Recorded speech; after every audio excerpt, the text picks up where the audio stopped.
My dad's new wife tried charging me $1,200 rent to stay in my own house. She didn't realize I was the actual owner, and her eviction notice was already signed.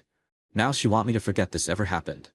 I, 32M, never thought I'd be standing in my childhood home, being handed an invoice for rent by a woman I'd met exactly 3 times before, staring at a printed spreadsheet with my name at the top and $1,200 in bold letters at the bottom. Let me back up. My mom passed away when I was 19. Cancer took her in 8 months, and those 8 months changed everything about who my dad was. He became a shell of himself, going through motions, barely speaking. I was dealing with my own grief while watching him crumble. And honestly, those years after her death were the hardest of my life. We got through it together though. Slowly, painfully, but we did. When I turned 23, Dad sat me down and told me he was signing the house over to me. The house had been in Mom's family for generations, passed down from her grandmother, and Mom had always made it clear she wanted me to have it. Dad said he couldn't bear the idea of selling it or letting it go to anyone else. He wanted to honor her wishes. I tried to refuse because it felt wrong. Like, I was taking something from him, but he insisted. He said Mom would have wanted it this way, and he'd feel better knowing it was legally mine. So we went to a lawyer, had everything drawn up properly, and the house became mine. Dad could live there as long as he wanted. Obviously, that was never even a question. Fast forward 9 years, I'd moved out at 25 for work, relocated about 4 hours away for a job opportunity I couldn't pass up. He'd started going out more, joined a book club, even started volunteering at the community center. I called him every week, visited every couple of months. Things felt stable. Then, about 8 months ago, he mentioned he'd started seeing someone. Her name was irrelevant to me then, and it's irrelevant now, so I'll just call her what she became, the problem. He seemed happy when he talked about her, mentioned she was a widow, that they'd met at some charity event. I was glad he'd found companionship. He deserved that, after everything. 4 months ago, he called to tell me they'd gotten married. It was a small ceremony at the courthouse, just them and 2 witnesses. I was hurt he hadn't invited me, but he explained that they'd wanted something simple and quick. No fuss. I swallowed my disappointment and congratulated him. He sounded genuinely happy, and that was enough for me. I met her for the first time at a family dinner Dad organized a month after the wedding. She was pleasant enough, smiled a lot, asked me surface-level questions about my job and life. Nothing raised any red flags. She seems normal. Maybe a little too interested in the house, asking about the property value and the neighborhood. But I figured she was just making conversation. The second time I met her was at Dad's birthday 2 months ago. Again, nothing concerning. She played hostess, seemed to enjoy fussing over Dad, made a decent meal. I went home thinking Dad had found someone good. The third time I saw her was last week. I'd taken a few days off work to visit Dad and handle some personal business in my hometown. I texted Dad that I was coming, and he said that was great, that he'd be happy to see me. When I arrived at the house on a Thursday afternoon, Dad wasn't there. She was. She opened the door with a smile that didn't quite reach her eyes, and told me Dad was out running errands, but would be back soon. And immediately something felt off. The furniture had been rearranged. Some of Mom's pictures were gone from the walls. There were new decorative touches everywhere that screamed her taste. Not Mom's, not even Dad's. I tried to shake off the weird feeling and asked if I could put my stuff in my old room. That's when her expression changed. She told me that room was being used as her home office now, and that I'd need to sleep in the guest room. I felt a flash of irritation but didn't push it. Fine, whatever. It was just a room. I went to the guest room, dropped my bag, and came back downstairs. She was in the kitchen, and she gestured for me to sit at the table. She had that same smile on, the one that was starting to feel more like a mask than genuine warmth. Then she slid a piece of paper across the table to me. I looked down at it, genuinely confused at first. It was an invoice. My name was typed at the top. Below that were itemized charges: room occupancy, utilities, shared living space usage. At the bottom, in bold, total due, $1,200. I stared at it for a long moment, trying to process what I was seeing. Then I looked up at her and asked what this was supposed to be. She folded her hands on the table and explained, in the most condescending tone imaginable, that now that she and Dad were married, they'd discussed the household finances and agreed that anyone staying in the house needed to contribute. She said it was only fair that I was an adult with a job, and that $1,200 a month was actually quite reasonable for the area. I felt my brain short-circuit. I asked her if Dad knew about this, She assured me he did, that they talked about it extensively, and that he agreed it was the right move. She added that I'd been freeloading long enough, and it was time I took responsibility. Freeloading. In the house I owned. I didn't correct her right then. I was too stunned, and part of me wanted to see how far she'd take this. I told her I'd need to think about it, and talk to Dad first. She seemed satisfied with that, like she'd won some small victory, and told me she expected payment by the end of the month if I planned to stay. When Dad came home an hour later, I pulled him aside immediately, and asked him about the rent situation. His face went pale. He had no idea what I was talking about. He said he'd never discussed charging me rent, that he'd never even considered it. I showed him the invoice, and I watched the color drain completely from his face. He looked horrified, angry, confused, all at once. He confronted her right there in the living room. She didn't back down. She told him they'd talked about it, that he must have forgotten, that she was just trying to help manage the household better. Dad insisted he'd never agreed to anything like that. The argument escalated quickly, voices rising, and I stepped in to say I was going to a hotel for the night to let them sort it out. Dad begged me not to leave, but I couldn't stay there, not with that tension, not with her looking at me like I was some kind of intruder. I grabbed my bag and left. At the hotel, I sat on the bed and stared at the wall for a good hour, trying to wrap my head around what had just happened. Then I got angry. Really angry. This woman had been in my father's life for less than a year, married to him for 4 months, and she was already trying to claim authority over a house that wasn't hers. Worse, she was trying to extort money from me for staying in my own property. He was the same one who'd handled the property transfer years ago, and he remembered the case clearly. I explained the situation, and he told me I had every legal right to remove her from the property if I wanted to. The house was solely in my name. Dad had legal occupancy as per our informal agreement, but his wife had no claim whatsoever. I asked what my options were. He laid them out plainly. I could issue a formal eviction notice, give her the standard 30 days to vacate, and enforce it through the courts if necessary. Or I could try to handle it informally, talk to Dad, see if they'd be willing to move out together, and avoid legal mess. I thought about it for all of 5 seconds. She tried to scam me. She disrespected my mother's memory by erasing her presence from the house. She'd manipulated my father and tried to gaslight both of us. Informal was off the table. I told my lawyer to draft the eviction notice. He had it ready by that afternoon. I drove back to the house, and this time I didn't knock. I used my key and walked straight in. She was in the living room, watching television like nothing had happened. Dad wasn't home again. I asked where Dad was. She said he'd gone to clear his head, that he'd been upset all night, and that I really should apologize for causing so much drama. The audacity of this woman was breathtaking. I placed the eviction notice on the coffee table in front of her, and told her she had 30 days to vacate the property. She looked at the paper, then at me, and laughed. Actually laughed. She said I couldn't evict her from her own home, that I was being ridiculous, and that she was calling Dad to deal with me. I told her to read the document. She picked it up, still smiling, and I watched that smile fade as her eyes scanned the pages. She read it once, then again, and then looked up at me, with an expression I'll never forget. Shock, rage, disbelief, all mixed together. She asked how this was possible. I explained calmly that the house had been transferred to me 9 years ago, that it was legally mine, and that she had no ownership stake or legal right to be there beyond my tolerance. I added that my tolerance had run out the moment she tried to charge me rent. She started yelling. Called me ungrateful, spoiled, vindictive. Said I was trying to ruin my father's happiness. That I was a terrible son. I let her vent. When she finally stopped to catch her breath, I told her the eviction stood. That she could contest it in court if she wanted. But my lawyer was confident it would hold. Then I walked out. I called Dad from the car and told him everything. He needed to know what I'd done and why. He was quiet for a long time after I finished. Then he said he understood. That he was sorry. That he'd had no idea she was like this. He sounded broken, and I hated that, but I also knew I'd made the right call. Dad called me back a few hours later. He'd gone home and confronted her about the eviction notice. She'd apparently broken down, cried, begged, promised it was all a misunderstanding. She told him she'd only been trying to help with finances, that she didn't realize I owned the house, that if she'd known, she never would have said anything. Dad didn't buy it. He told me he'd asked her point blank if she'd really thought she could charge his son rent, and she'd admitted she assumed the house was his, that they owned it together as a married couple. The mental gymnastics required for that assumption were Olympic level. We'd all signed documents. Dad had told her early on that the house was mine. But she'd either ignored that information or convinced herself it wasn't true. Dad said he was going to stay with a friend for a few days to think things through.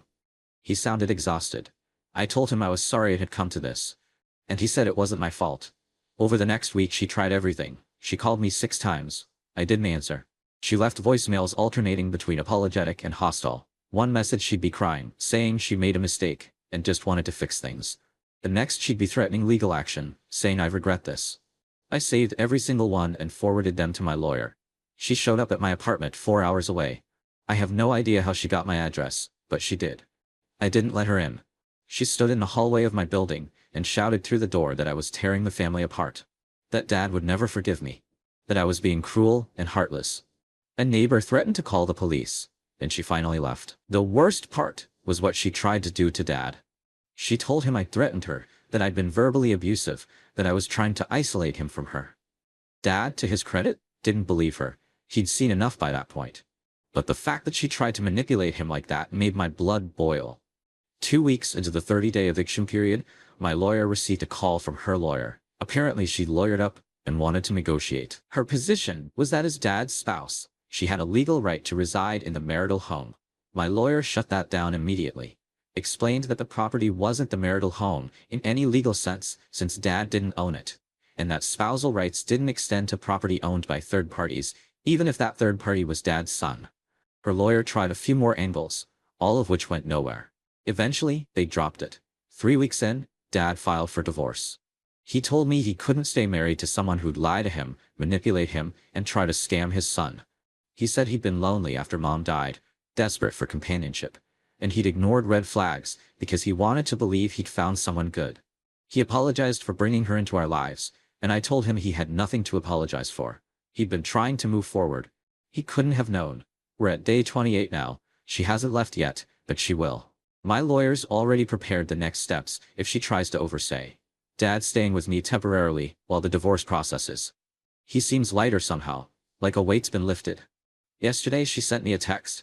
It was long, rambling, and boiled down to one request. Forget this ever happened. She said if I dropped the eviction, she'd leave quietly, no drama, no court, and we could all move on.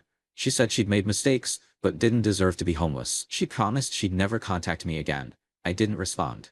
She doesn't get to try to extort me, harass me, manipulate my father, and then ask for mercy. She doesn't get to erase what she did, just because it's convenient for her now. The eviction stands. In 2 days, if she's not out, the sheriff will remove her. Dad asked me this morning if I felt good about how this all turned out. Honestly, I don't feel good. I feel tired. I feel angry that it came to this. But I also feel certain I did the right thing. She showed me exactly who she was, and I responded accordingly. Some people think protecting what's yours makes you cold. Maybe they're right. But I'd rather be cold than be a doormat. That house is my inheritance from my mother. The last piece of her I have that's tangible and real. No one gets to take that from me. No one gets to disrespect her memory or exploit my father. So no, I won't forget this happened. And in 2 days, she'll be gone. Update 1. It's been a week since the eviction deadline, and I need to get this all out because the last 7 days have been absolutely insane. She didn't leave on day 30. I wasn't surprised. My lawyer had warned me there was a good chance she'd try to drag it out, force us to go through the sheriff's department, make it as difficult as possible. He was right. On day 30, I drove to the house with Dad and my lawyer. We knocked. No answer. We could see movement inside through the windows, shadows passing by. So, we knew she was there. My lawyer documented everything, took photos, noted the time. He filed the necessary paperwork with the court that afternoon, and the sheriff's department scheduled the physical eviction for 3 days later. Those 3 days were a nightmare of waiting. She ramped up her harassment campaign. The calls and texts to my phone had stopped after I blocked her number, but she found other ways. She created fake social media accounts and sent me messages there. She contacted my workplace, tried to get through to me that way. My assistant fielded 2 calls from someone claiming to be a family member with an emergency before we figured out it was her. She even tried to turn other family members against me. She called my aunt, Mom's sister, and spun some story about how I was kicking her and Dad out onto the street, how I was being vindictive and cruel. My aunt called me, concerned, and I had to explain the entire situation. Once she heard the truth, she was furious on my behalf. She actually called the woman back and tore into her. I would have paid money to hear that conversation. The day of the sheriff's supervised eviction arrived. I took the day off work and met Dad and my lawyer at the house at 9 in the morning. The sheriff's deputies were already there, 2 of them, looking bored and professional. They'd clearly done this 100 times before. One of the deputies knocked on the door and announced their presence. We heard scrambling inside, raised voices, something crashing. Then the door opened. She looked terrible. Her hair was a mess, her clothes wrinkled, eyes red and swollen. For a split second, I almost felt bad. Almost.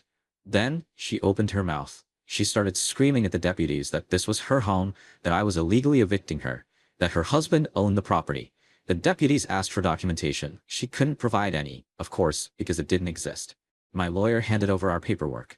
The property deed in my name, the eviction notice, the court order authorizing the removal. The deputies reviewed everything and told her she needed to vacate immediately. She refused. She literally sat down on the floor in the entryway and said she wasn't leaving. The deputies exchanged a look, and one of them calmly explained that she could leave voluntarily or be removed by force, and if she chose the latter, she'd be facing additional charges. Dad tried to intervene. He stepped forward and told her this didn't need to be so difficult, that she should just go, that making it worse wouldn't help anything. She looked at him with such venom in her eyes and told him he was weak, that he'd chosen his brat son over his wife, that he'd regret this. He stepped back and didn't say anything else. She finally stood up, and for a moment I thought she was going to leave peacefully. Instead, she bolted for the stairs. One of the deputies went after her, while the other stayed with us. We heard her upstairs slamming doors, yelling something incoherent. When the deputy finally got her back downstairs, she was carrying a trash bag stuffed with what I assumed were her belongings.